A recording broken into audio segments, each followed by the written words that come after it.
Hello, everybody, and I hope you have a good Sunday. I know you're a little bit late on this, but I had a whole bunch of stuff happening, as some of you know. So let's go ahead and finish these two brooches. And we are going to make one with the bezel that I showed you how to make last time. And actually, I have here another one that's a combination. If you look in my list of videos, there is a video that shows you how to make bezels using all kinds of various things around the house, including chains. And this one was actually made using a chain, and again with the two lines. And this is the plain one that I showed you how to make uh, the other time. Hi, Zenta. Oh, that's made just with the comb and with the lines. So, and if you need a little bit of help to look for my other tutorial, it has this in the thumbnail. It's going to be a red rectangular thing in the thumbnail. Hi, Cecile. And this is how you'll be able to find it real quick. I think that I posted it like 2 or 3 months ago.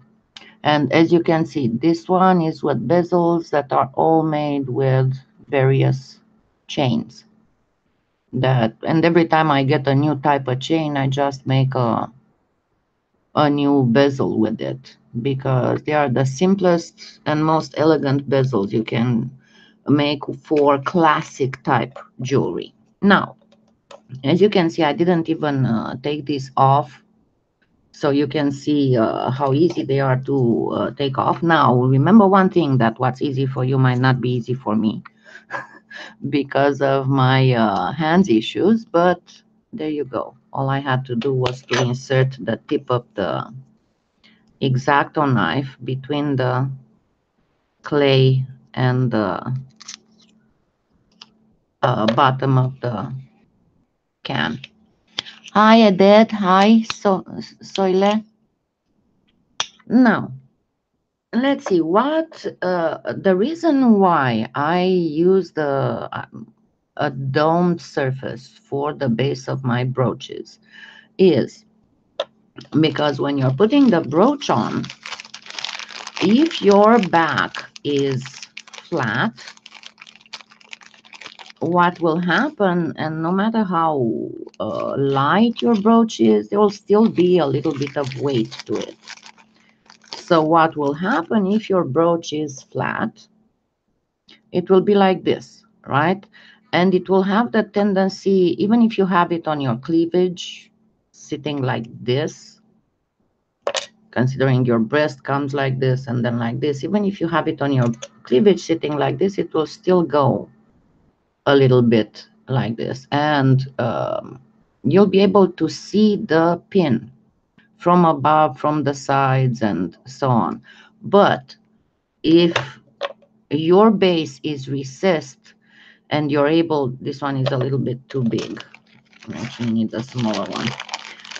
If you're able to place the pin, I need to order new pins because I'm running real low and they are not very terrific.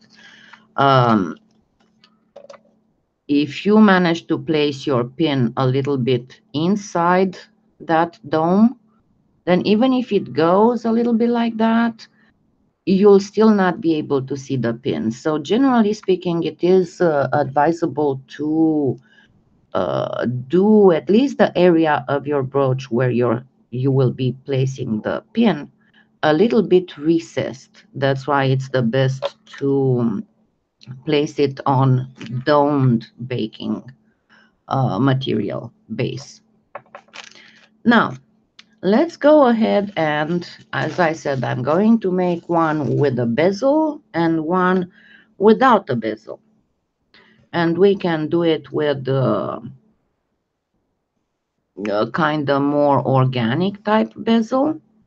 And I will make this one with the organic type bezel, and I'll show you how. And we'll make this one with the regular bezel type. And Seamus is all crying for attention, so if you hear a cat meowing, that's him, and I have no idea what's up with that. But oh well, you know, cats, you never know what they want, ever. Now, I have here a piece of scrap clay, and let's make this. What color of metal do you think we should make this? Hi, Carrie. The bezel for this. Silver, gold, copper, bronze, antique gold, German silver. What do you think? Or a completely different color? Because I have all kinds of perlexes. What is your idea? And I was thinking of making one a little bit more classical and one. See, and actually, I can show you what I was talking about, the pin. These are some brooches I made on one of the lives with my sponsors. And see, again, one is a classical one and one is a more modern one. But see, even the more modern one has been baked on a slightly domed surface. So that way, when you put it on, even if it pulls a little bit down, you will still not be able to see the pin. So, any ideas? And this is another thing that you will see soon in a tutorial with all kinds of inclusions.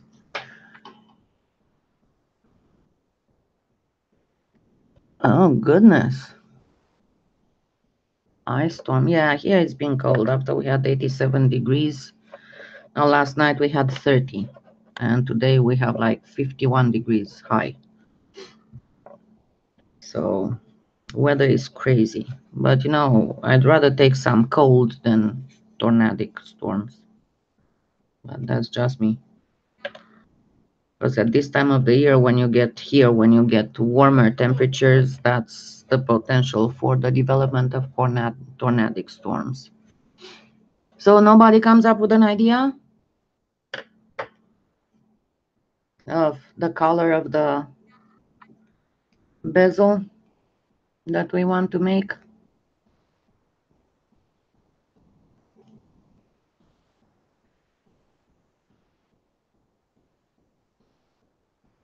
Hi, Carol.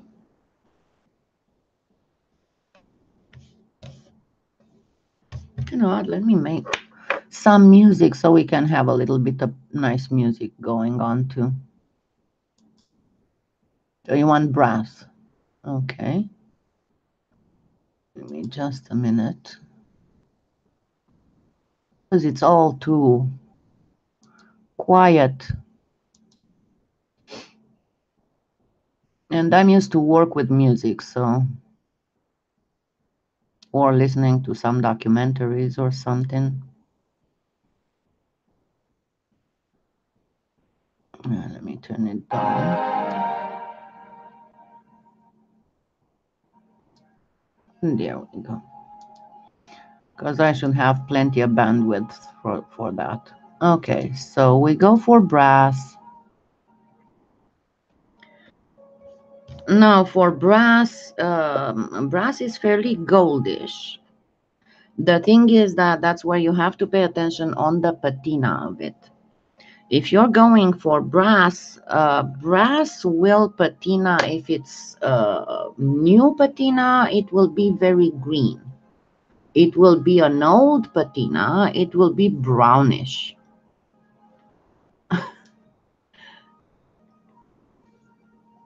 Yeah. Yeah, if we could talk, it would definitely be very noisy. Everybody would try to talk at the same time. So, and let me bring up a piece of brass something.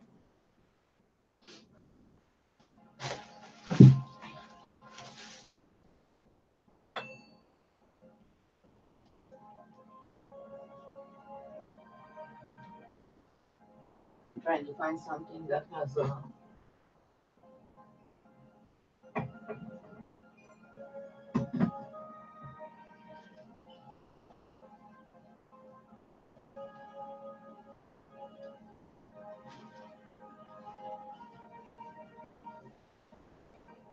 So this would be plain old brass. And you can see that it's not a lot of patina. Brass doesn't oxidize a lot unless it's in touch with moisture all the time. And then the patina is the oxidization is a very bright green. But in this case, and I guess it's almost the color of my scrap clay, in this case, you see that it's a relatively grayish. Okay, let me catch up with the chat. Oh, thank you.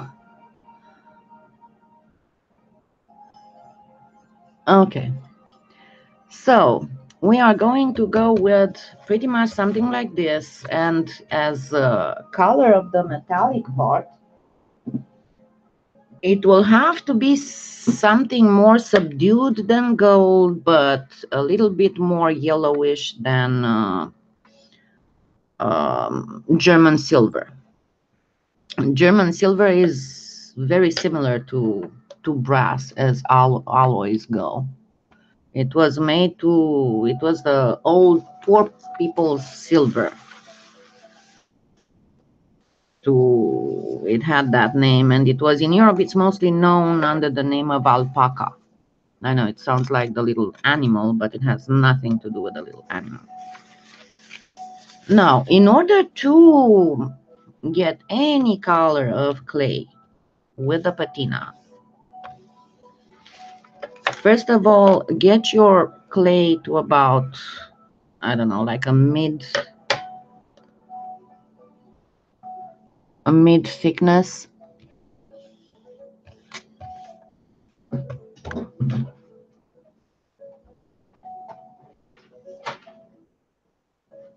And then we shall grab some cheapo chalk pastels. And in this case, the chalk pastels will have also the role of release agent. Now, in order to make that color of patina, we will have to combine a little bit, right?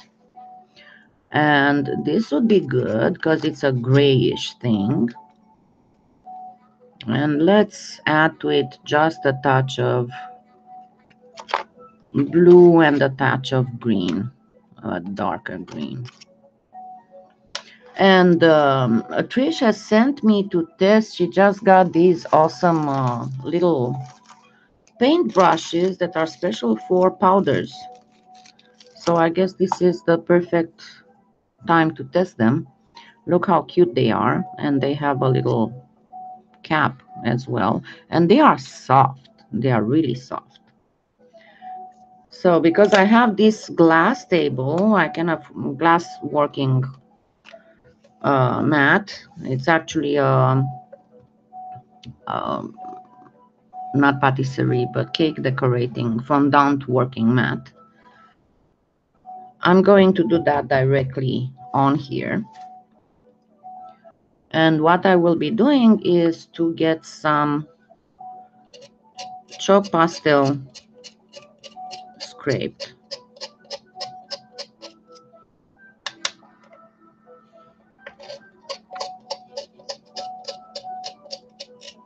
And I'm just scraping out of all three colors.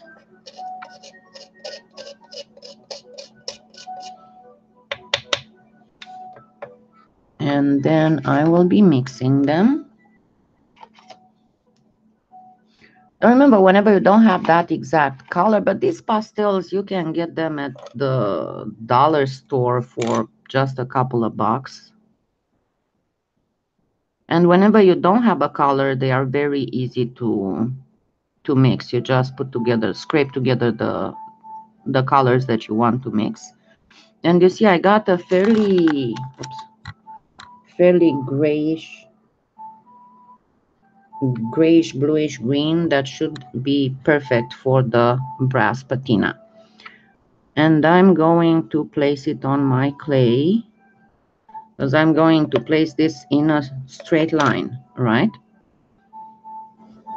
So I'm going to place it all over the clay. And you know that I'm profoundly suffering because I'm using the paintbrush. Normally I would go with my fingers straight into it. You know, I like to get my hands dirty. But yeah, that's the great thing about using powders and then stamping or texturing, is that the powder itself acts as a release agent. That you can do that with chalk pastels, you can do that with the mica powders, and so on. Okay.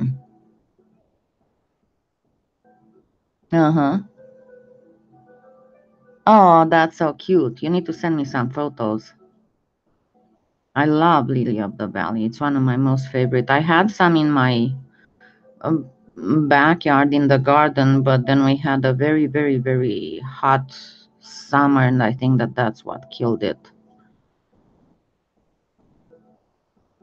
Because they are spring flowers and they are not very happy when it's too hot. But they are among my most favorite flowers. My maternal grandmother had a beautiful house with about 2 acres of garden that my grandpa had brought a gardener from the UK to design, and that was before the coming of the communists. And it was all designed in cottage garden style, and it had little alleys and passages, and oh my God, she had almost everything in that garden except for hazelnuts. She did not have hazelnuts. Why? I don't know. But everything that is for a temperate zone you could find in her garden. And around the house there was a flower bed that was, you know, all around the walls, and that flower bed was full of lily of the valley. I mean, imagine the lily of the valley being like a ground cover, a thick ground cover. So when they were blooming in spring, it was absolutely fabulous. Okay, so I got my powder into straight, fairly wide lines. And now let's hope I don't mess it up. And I'm going to cut.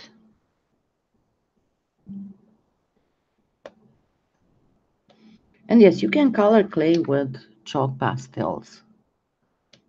Okay, who's new? Hi, Suzanne. And I guess we only have Cecile, who's a French speaker. Oh. I need to get it a little bit straighter to help me.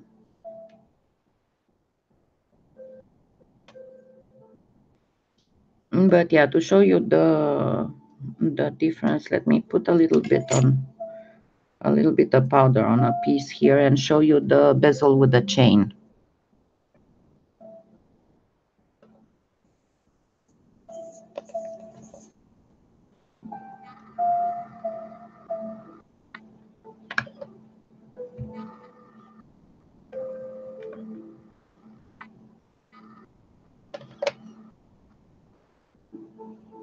I'm trying to get the camera to focus properly.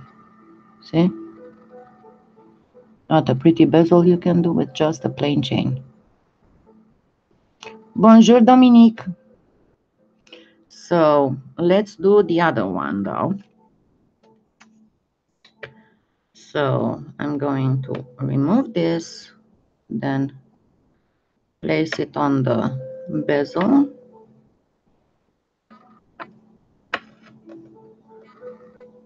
And then just press with my roller to get the clay go in the recesses.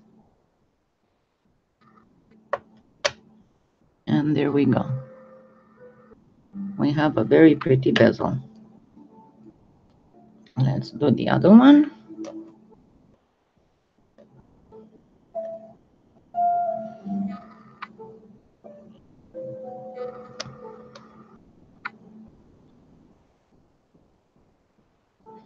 And just simply press, don't roll, just press.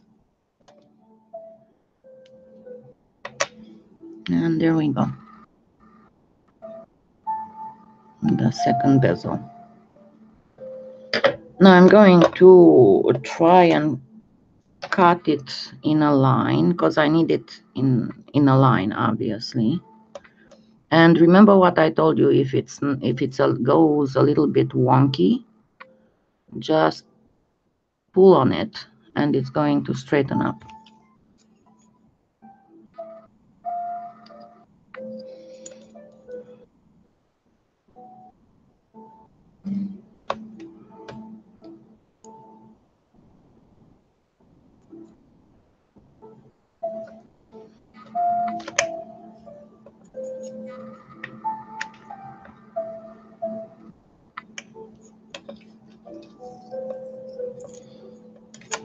And that's 1/2 of the bezel because I'll probably need 2 halves. If I had a comb with a longer area of the tines, but remember my comb is like half thin tines, half long tines, thick tines. So again, I'm going to pull to straighten it up. Still not perfectly straight. There we go.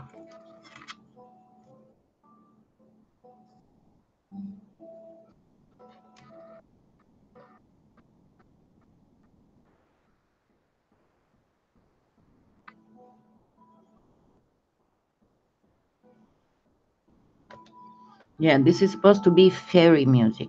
I hope you like it.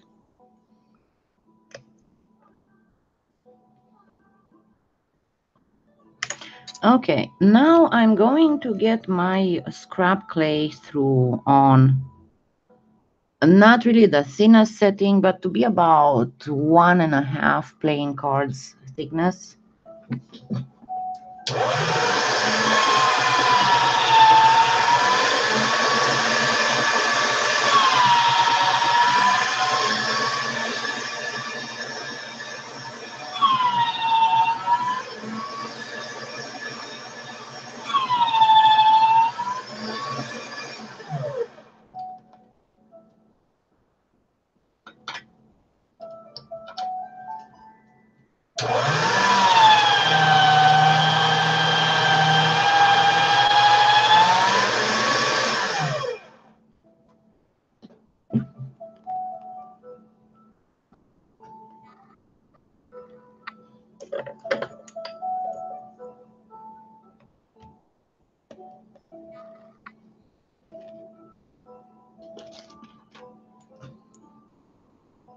Good morning, Deborah. I'm glad you managed to catch the live.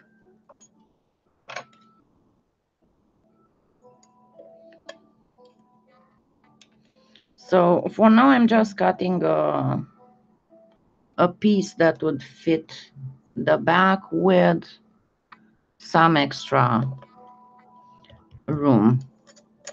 So what we want to do, of course, is to place some bacon bond here.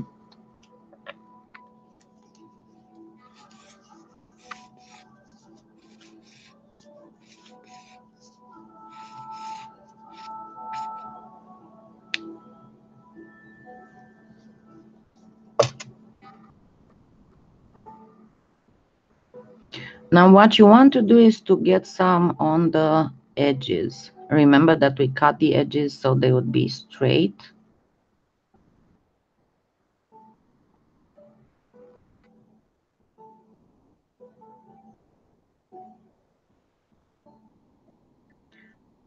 And then we place this.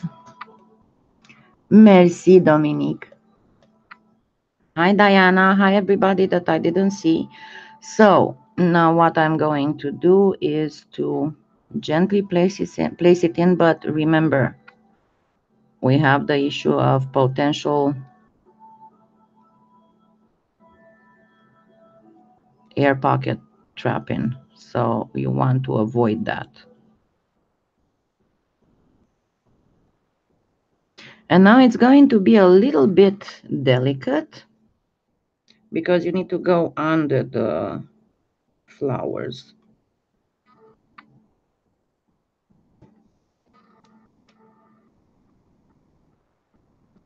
Let me try and see if I can do this without covering the viewing area.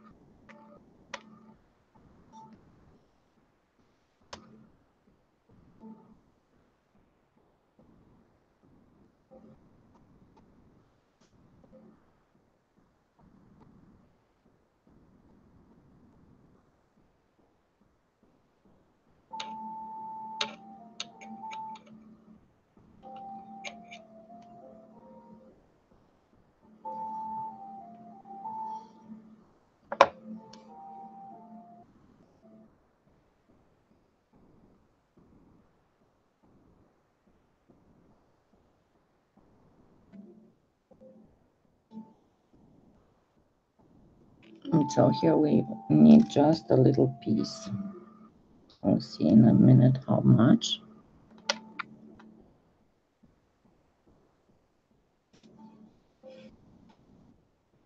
As I said, it's going to be a little bit iffy with this petal.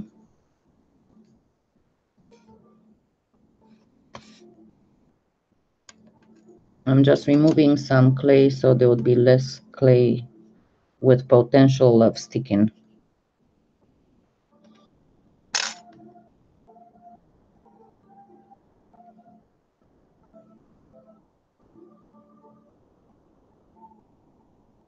Okay, I need to lift this.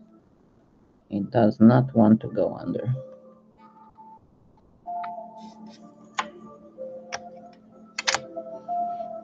And it should be about this long.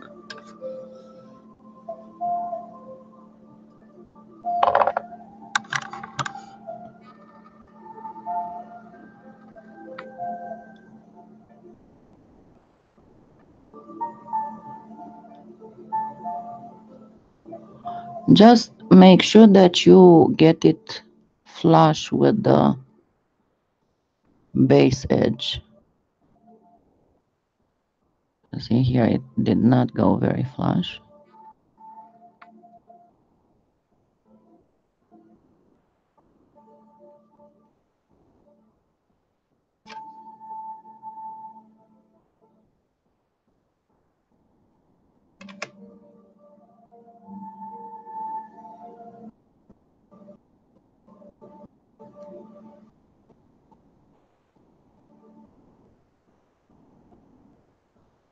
Okay, now we are good.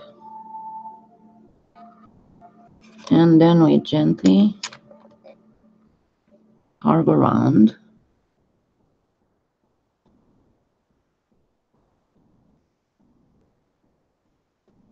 Now I will show you how to place the pin, but the placement of the pin should be made after the baking of what I'm doing right now.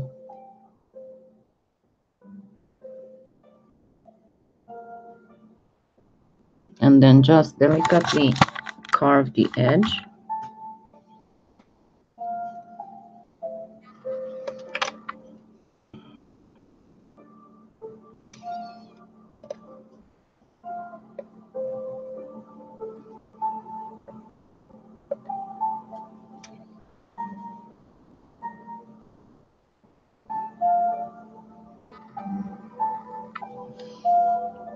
And of course, if you want, you can do this first, obviously. And then it will be much easier.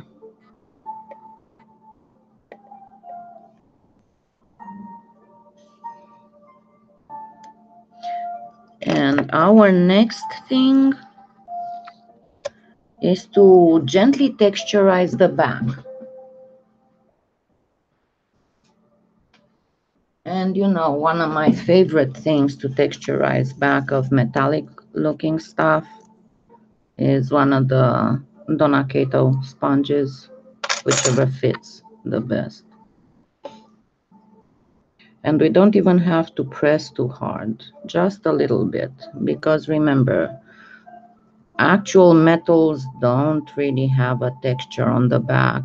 Most metals are cast on sand, so it would be whatever texture the sand has left, or sometimes when they are hammered, there would be hammer strokes texture. That's when I use my raspberry bead.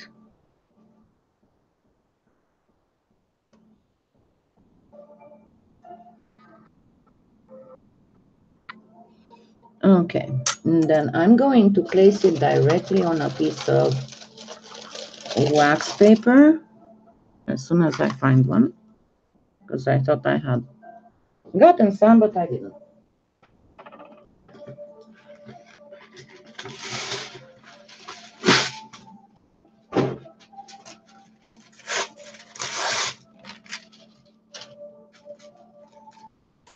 Oh yeah, now I found it. Ah. Okay, so place it on a flat surface. And this will be just temporarily. Let me go grab the powder.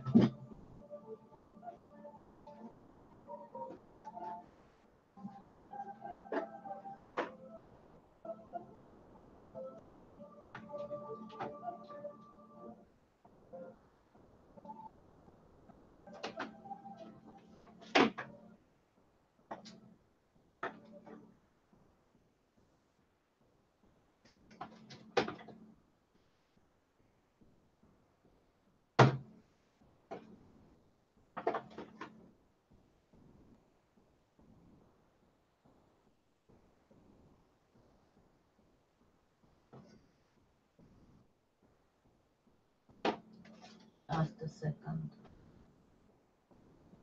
There we go. So in order to obtain the perfect brass color, you need to mix something like the super bronze or even a gold, either with antique copper or with silver. And let's see what's going to give us. Let me clean this area, because I'm going to do the mix again right here. So let's grab a dab of super bronze.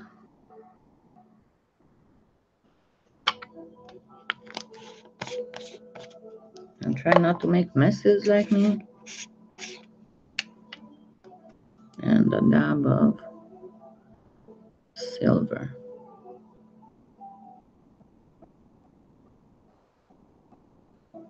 And it might need more gold.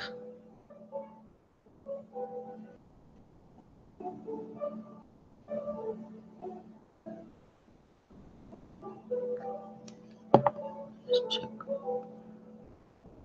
Yeah, it needs a tad more gold. So let me grab a gold.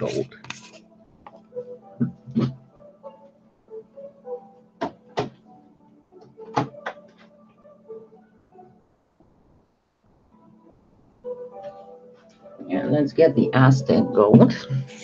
Of course, you can use the gilder's paste if you want, but it's much easier to get the powders because you can get them in the small jars.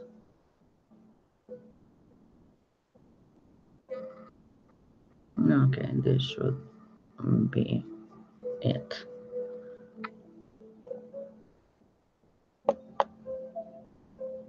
And of course, it's too much that I made here, but oh well.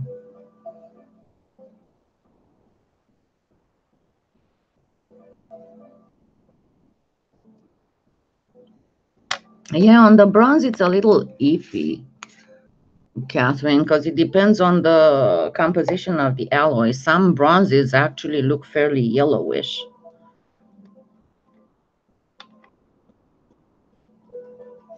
And some of them look just plain straight brown.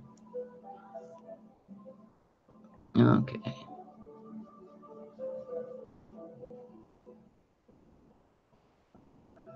But actually on this one I'm going to go with my finger because I want to get only on the raised parts.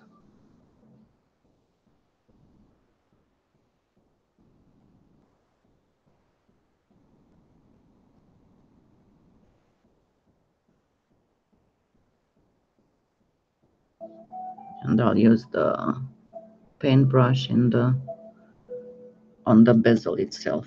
Okay, now we can push those a little bit down. What did I do with my little thing? Oh, there it is. Now we can push those down so they wouldn't be raised. Gently, not to mess up the bezel.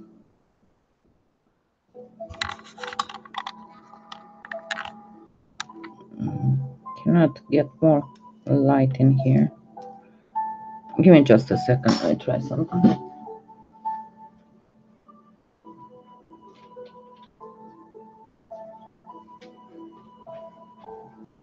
It's a little bit more light. Yeah. Yeah, but as I said, it depends because in different countries they use different little variations of it, of the alloy. Okay, so make sure that you tap your paintbrush so you don't drop in the recesses. I cannot, I'm trying to show it and it won't focus if I go to, oh yeah, it does. Okay, there we go.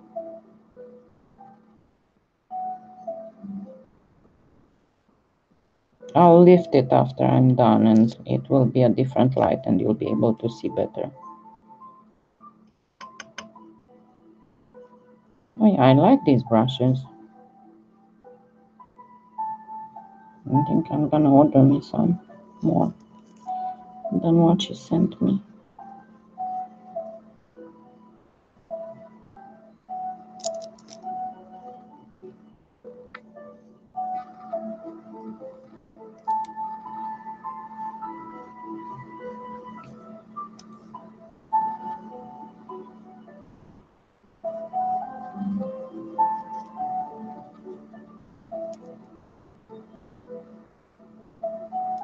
Now again, if you want to go for pure brass with no oxidization at all, then just use this instead of that combination of chalk pastels I did. Just use this before taking the bezel mold.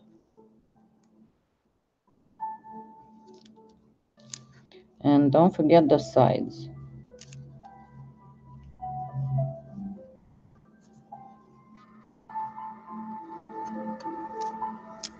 And as I said, I'll show you how to place the pin after this thing is baked.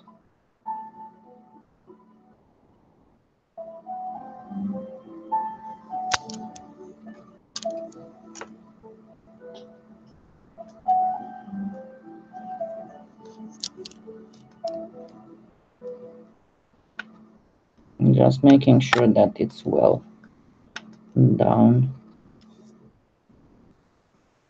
Okay.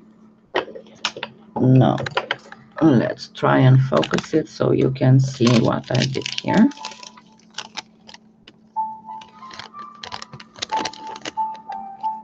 So we have the brass.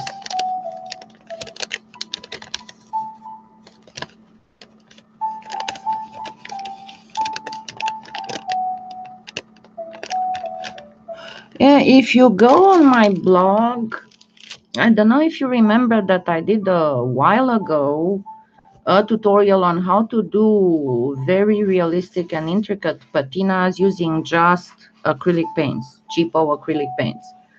At about the same time, and I think it's in the description of that video, I wrote a blog post with various examples of patinas and giving you several color options that you can get, like in the Americana, in the deco art, and what you can combine to obtain those colors. Because see, for example, and you'll see if you haven't watched that tutorial and you go watch it. For example, people who do copper patina, they are used to, you know, just do the copper thing and then put something that would be greenish bluish in the indentations. The thing is that when you have copper that's so severely oxidized that it would get, you're most welcome, it's so severely oxidized that you get a fairly bright, not necessarily bright, but fairly intense greenish bluish.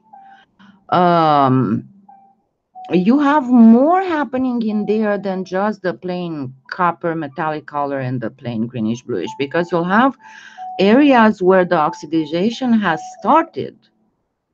So it started affecting the metal, but it hadn't changed the color yet. So and again, you'll see in that tutorial, so on those areas you actually need to use a flat reddish color, non-metallic reddish color, because that's how the metal starts first.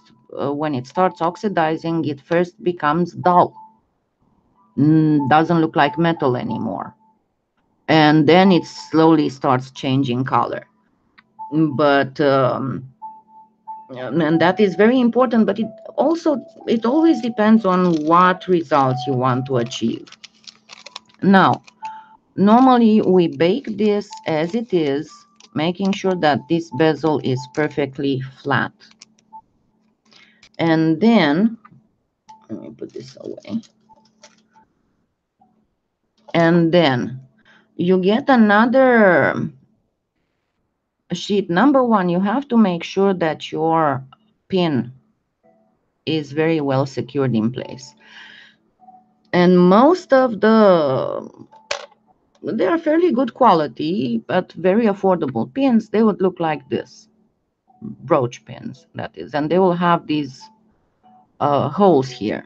So what you do first, you first do a piece. You cut a piece of sheet that would be about medium thickness, and here I'm going to just, because I have a thin thickness here, I'm going to just double it. And you place it on the back and with some bacon bond. So let's say that I placed it on the back. Okay. And then you grab your pin and you kind of push it in. You can use like a ball stylus, but what you need to look for, and I told you that's my hand thing. What you need to look for is for the clay to start coming up. I'll show you like this. See how it left the imprints. You're looking for the clay to start coming up through these little holes. And once it starts coming up through these little holes, you have some raw clay here. Of course, you put some more bacon bond. And of course, you do a nice smoothing here. And then you you put some bacon bond here. You cut a piece like this. And this one you have to do it with the pin open. That's very important because it's easier to manipulate. So make sure you have your pin opened.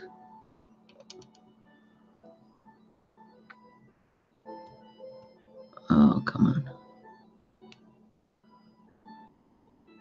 Yeah, unfortunately, I went to the doctor Friday. It seems that my left hand started having almost no reflexes at all. So that was not very good news.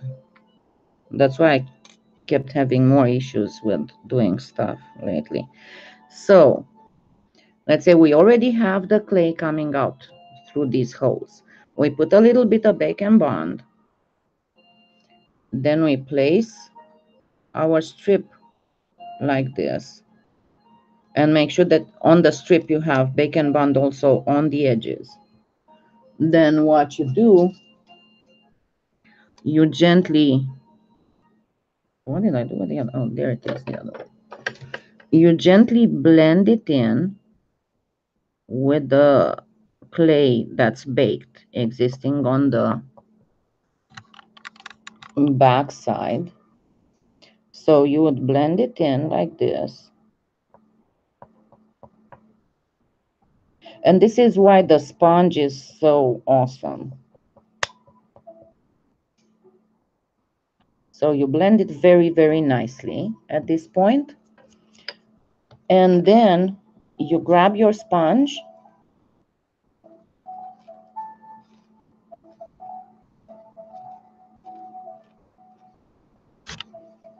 and you have it textured.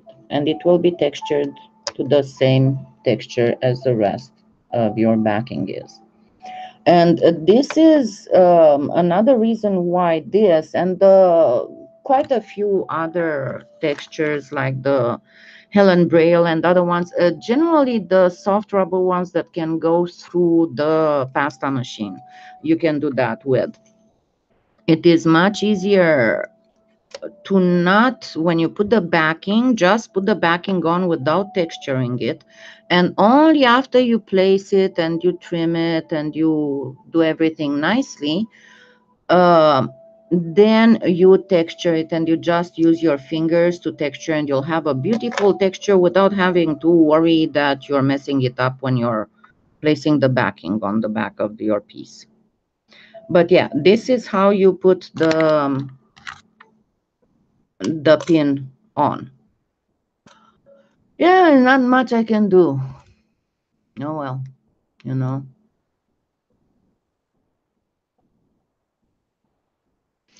Okay.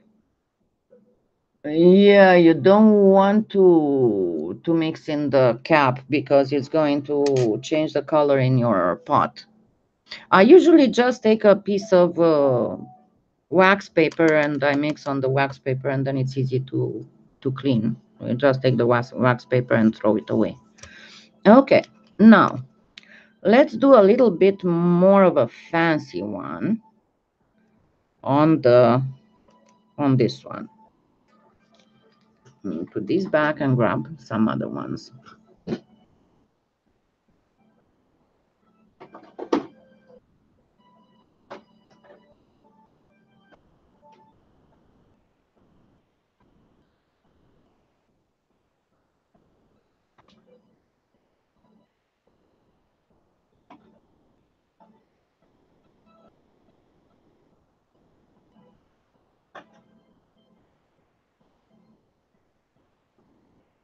Now, I think that I mentioned it before.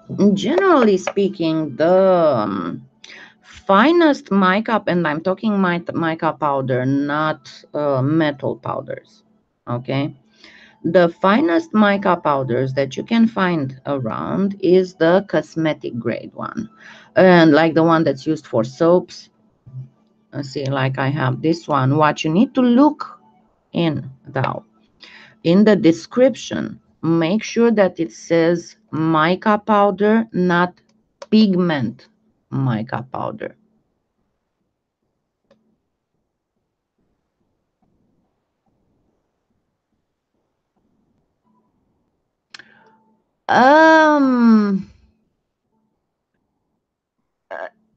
You can, but it's going to be more difficult because think about this. You need to have this flat to do it, and if your pin is already there, it's going to be hard. An easier way to do it is to do the back part with the bezel on already, and then put the flowers and bake everything, and then yes, you can do the backing with the pin in one go. Hi, Teresa. I didn't even see you coming in. I'm sorry, you know that I'm trying to focus here to cram everything I can before I start hurting. Talking of which, I need to take my pill. Just a second.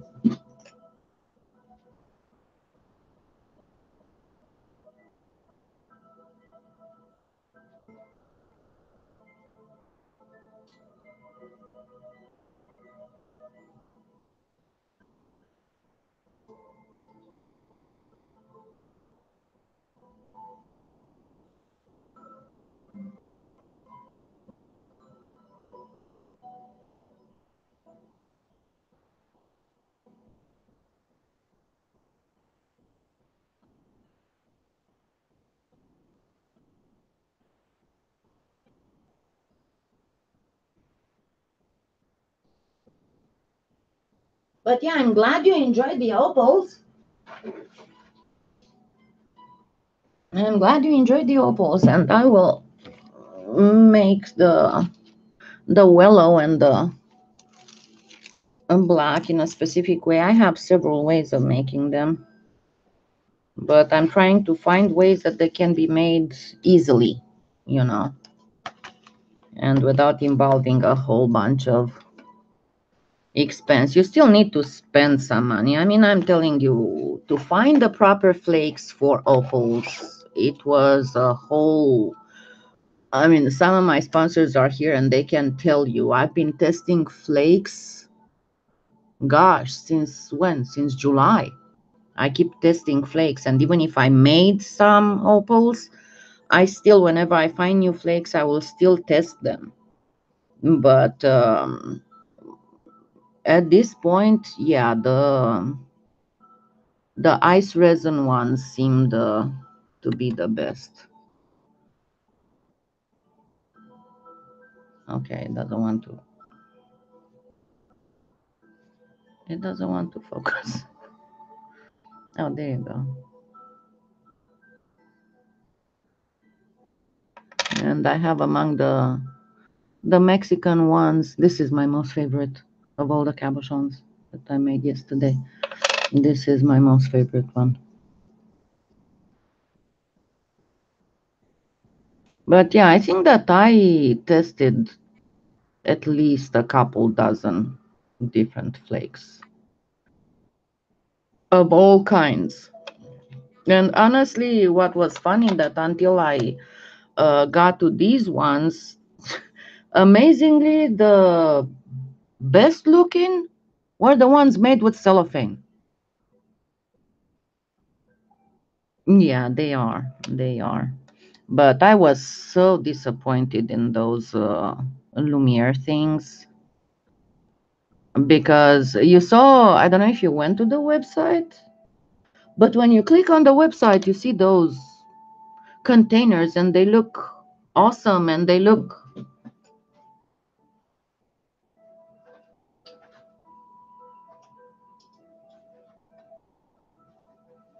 And then you get this for $10. You get this. Yeah, which is, and you saw how it doesn't even compare to the ice resin. This is the ice resin, and this is the $10 expensive stuff. You can see it's no comparison. Absolutely no comparison. It would be a waste because what happens, and I'm going to tell you what the main issue is using the flakes in the. I mean, using glitter is pretty much a no-no. There's only very few fire opals that have pin light fire, and those are usually the black opals. So you want to use something that would have a larger area of light, considering the fact that in the fire opal, you actually have a double action of the light. It gets both reflected and refracted. There is nothing physical there. It's just the light that makes that color of the fire. So you are faced with a conundrum. You need to replicate that exact thing. So you need something that would be transparent, but at the same time would have iridescence. So something like iridescent cellophane. The problem is that even if it is relatively transparent. It is not fully transparent. No, the CDs are not transparent enough. You will see them. You will see it. It's even less transparent than the cellophane or this thing. But see, that's the whole deal, that you still can see the flake. That's the problem. If there would be a flake that would be absolutely completely transparent, and would still have iridescence, that would be the perfect thing. This is the closest to the real thing that I could find. I tried a lot of, yeah, I might end up with them too small.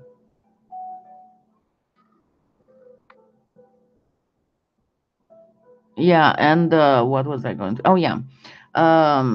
Most of the ones that I have tried, and that is valid, unfortunately, including for the Born Pretty, and especially the mylar flakes. Yeah, mylar flakes lose sparkle.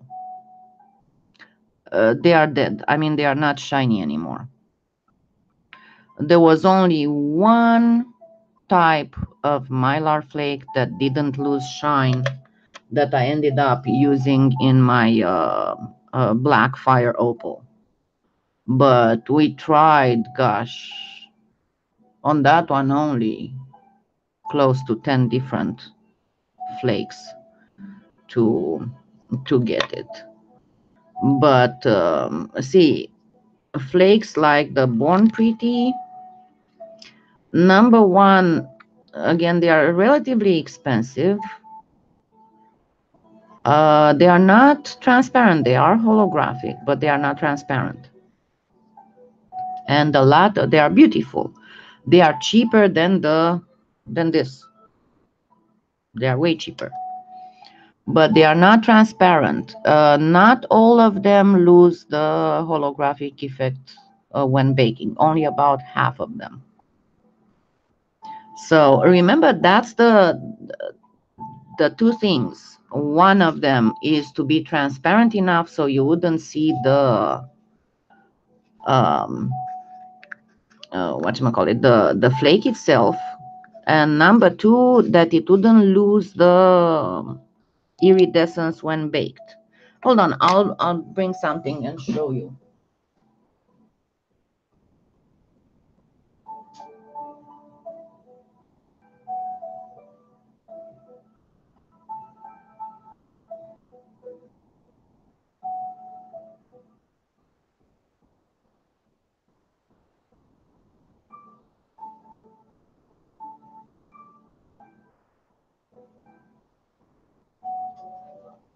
Now, Angelina film would be awesome. The problem is, and generally dichroic film would be awesome. The problem is that it's too thick, and you cannot really place a thin layer of clay on it because it's going to bulge. But this is your best bet. If you cannot afford the ice resin,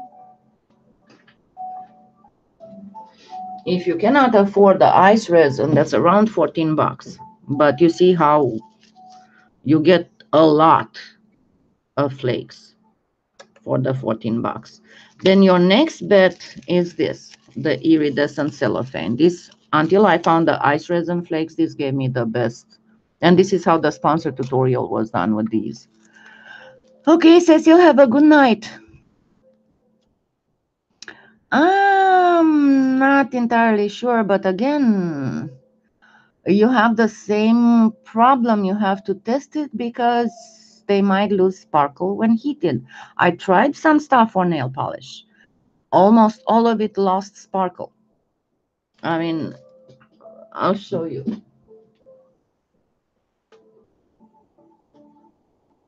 Because I have little bags full of stuff, and it was either too visible or it lost. These ones lost sparkle. They look gorgeous, but they lost sparkle.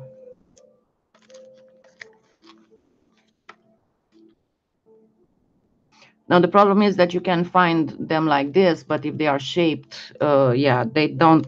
You don't have any fire opal that's got star-shaped fire or heart-shaped fire. Then some of them, they looked beautiful in the bag, but then when baked in the clay, they became visible. So, oh, with resin, almost anything go. You can make beautiful fire opals with resin without a problem. The problem is to make them out of polymer clay, because most resin you cannot bake and you cannot repeatedly bake. With resin, I'll do one of these days, I'll do a short tutorial on how to make the most beautiful fire opals with resin. It's so simple and so easy. It's a child's game. But the problem is to make it with polymer clay. Talking of which, I found the best glitters for druses, and I'll show you soon how to make the easiest druses ever that stay super shiny, and you don't have to worry about them staying super shiny. But yeah, I have, as I said, I have a whole bunch, and I tested the whole bunch, and most of them just didn't work. Just because they were either they lost sparkle or they became visible. So this was after many tries until I managed to. And see, even with these, sometimes, like you have here a line that's not really natural looking. And then you have to get to the point, like, because see, this one doesn't look natural. You can see the flakes, you can see all that. And then you have to do the proper mix. So you would give that slightly bluish opalescence, but you can still see the flakes sparkly and not cover it, but still have the opalescence, which is, because see, yeah, this one looks pretty, but it doesn't really look like a real one. Can you see the difference between them in terms of milkiness, opalescence? One of them has opalescence, the other one doesn't. Because you have a fire opal, it's either completely clear, the white one, or it has the opalescence. And then you have to find the exact way to put the flakes in the clay so you would get them from different angles. That's very important. It's not going to work like this. Hold on, I'll show you what I'm talking about. See how in this one that doesn't have any of the ghost pearl. See how you just see the flakes. It's not, it doesn't look right. See how you see the flakes?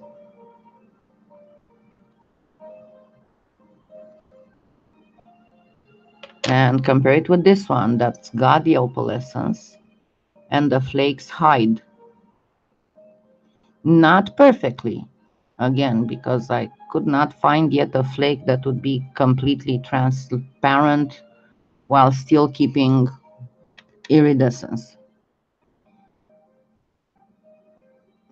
I'm trying to not let the light come in. Trying to get the glimmer properly.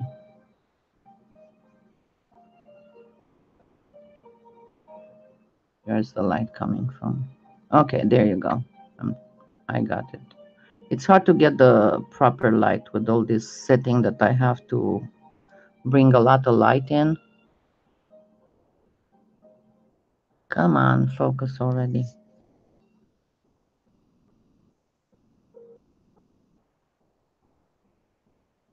Yeah, it's a very delicate balance, and I've been testing. I think I spent quite a good amount of clay on that one too.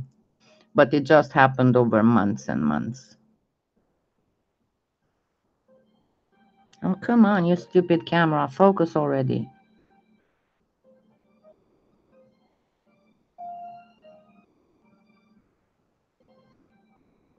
Just doesn't want to. There you go. It did it for a second. Okay. See how in the one on top you can see the flakes much easier, while the ones on the bottom, they sometimes hide. So yeah, it's a very fine line to find with these. Oh yeah, if you make them with Primo, it will turn yellow. Primo yellows out. You can put just a little pinch of ultramarine, just as big as a nugget.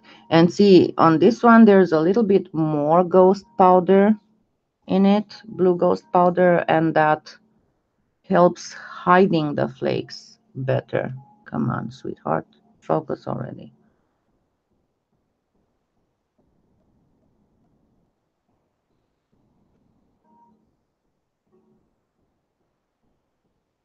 Focus already.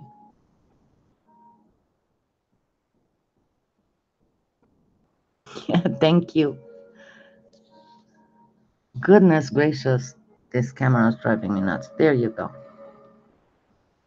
Okay, so see how in this case there's a little bit more ghost powder and it will hide the flakes better.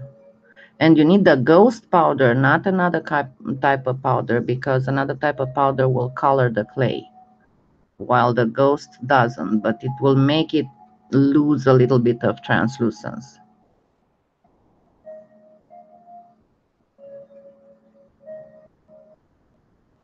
There we go. And it's pretty much the same with the Mexican one. And I'm going to back the camera again.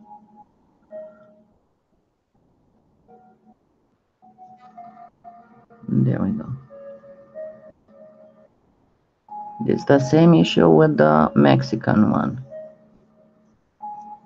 That orange mix will pretty much hide the non-translucence of the flakes and show more of just the sparkliness. On this one, I'm especially proud of how the way the matrix came by. Okay. Ultramarine, not aquamarine. But you know, just the size of a, I don't know, half a grain of rice for half a package of clay. Okay, let's go for this one real quick because I'm going to start hurting soon. All right, now I'm going to get these and I'm going to make some leaves out of them. And I'm going to use a veiner. Now, if you don't have this veiner, get here. If you don't have a veiner, I'll show you what I was using before I got the veiner.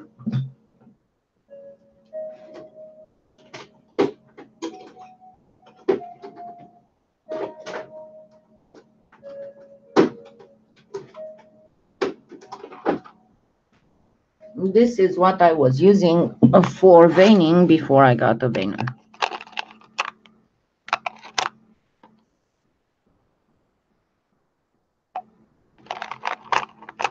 And this is scrap polymer clay. And they are real leaf imprints.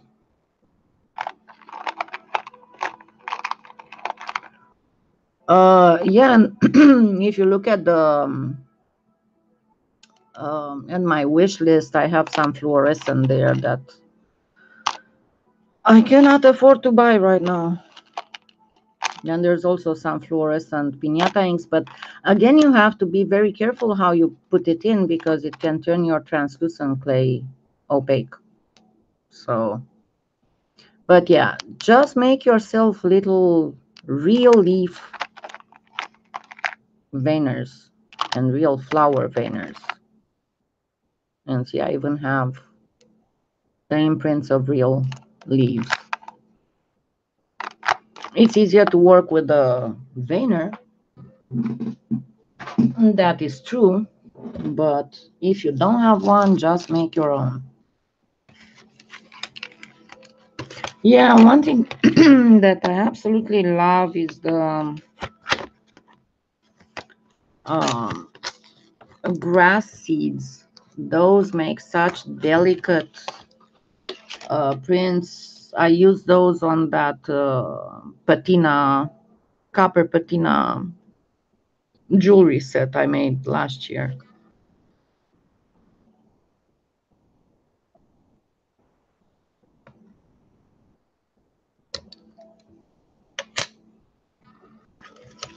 Okay, I started talking and I started doing stuff that I wasn't supposed to.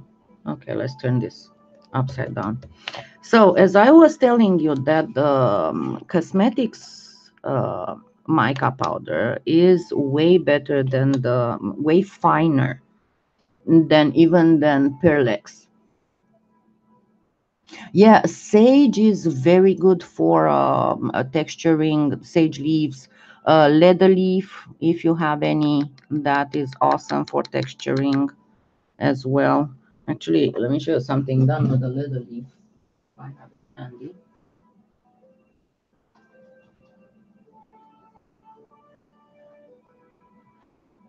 And this is all leather leaf veining.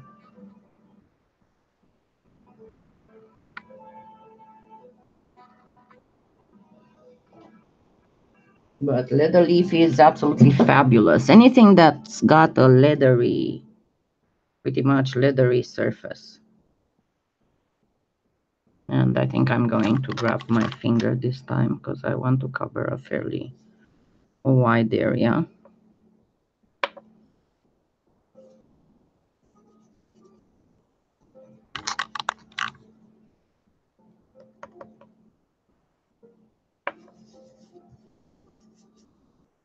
And they are absolutely gorgeous colors. This is from Nurture Soap and it's alpine green. And it's fabulous. And they seem to bond a little bit better than the Perlex with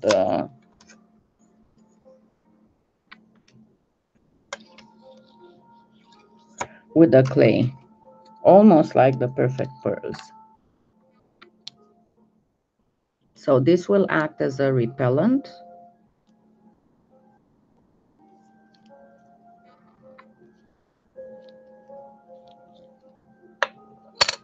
And you have your veined imprint. And of course you can make it more consistent if you want, and deeper. There are some deeper veins.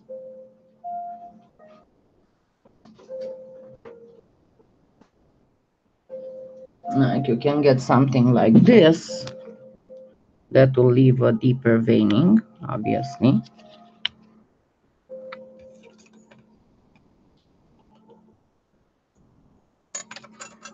Like this. And then all you have to do is to find your X-Acto knife and then just cut a leaf shape of your veined thing. And you can do the same with this one. You just cut out the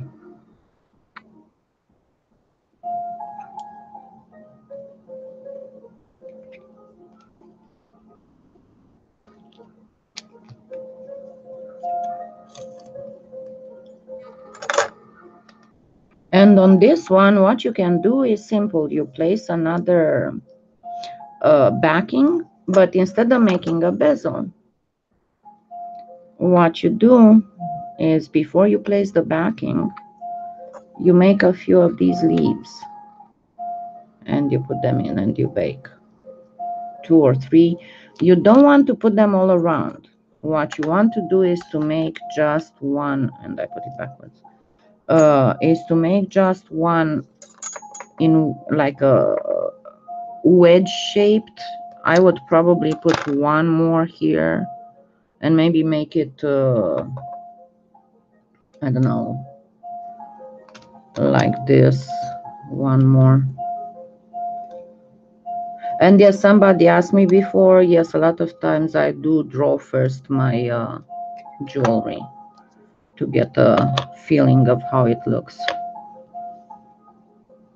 So you might want to do like this, and then of course you can use on the other leaf. Let's actually do that on the other leaf. A different mica. So here I have the green yellow perlex, and let me use this one again.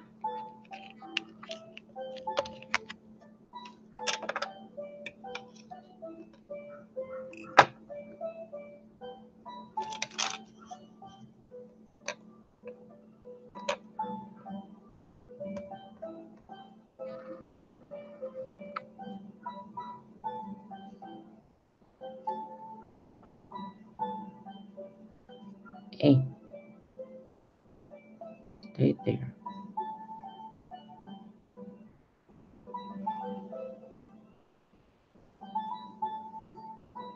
And you'd get your brooch pretty much like this. Bye, Catherine, and have a great Sunday. So you would make a little bit of dimension here as well. You might have to place something. You don't need a dowel. You can just use a rolled piece of paper. But make a little bit of dimension here to give it a little bit of volume. And then after you place these and you bake, that's when you place directly first the backing and then the roll and the pin on the roll backing and bake again, and should be fine. Just to give you a tip, never bake whenever you do flower stuff. Never bake with the brooch with the flowers down, resting on the flowers, because they are very thin and they will get soft and they will get smushed. What you want to do, especially once you have the pin, what I normally do, and I don't have my tiles here, but what I normally do, I have my tiles, right, that I bake on, and then I just put them like this, and let me close this, and then I get the pin and I make sure that it goes in between the tiles, and then you can bake the pin in place. You just put the tile side by side with space between them, and you put the pin there. Because if you're going to turn the brooch upside down, your flowers will get smushed as they get warm and all the weight will come on them. So you want to do this.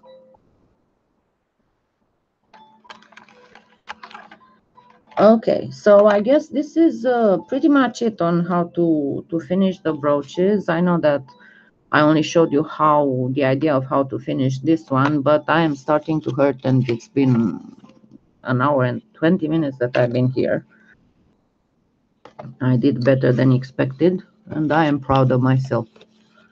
And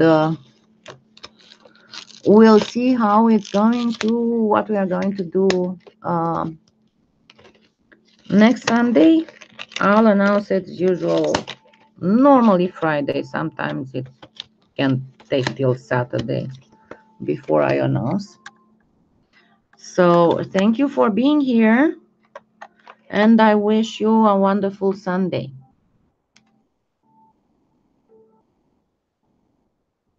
Oh well. I'm sure that things will still be okay, at least for a long time. So thank you again, and I'll see you next Sunday and have a wonderful rest of the day. Goodbye.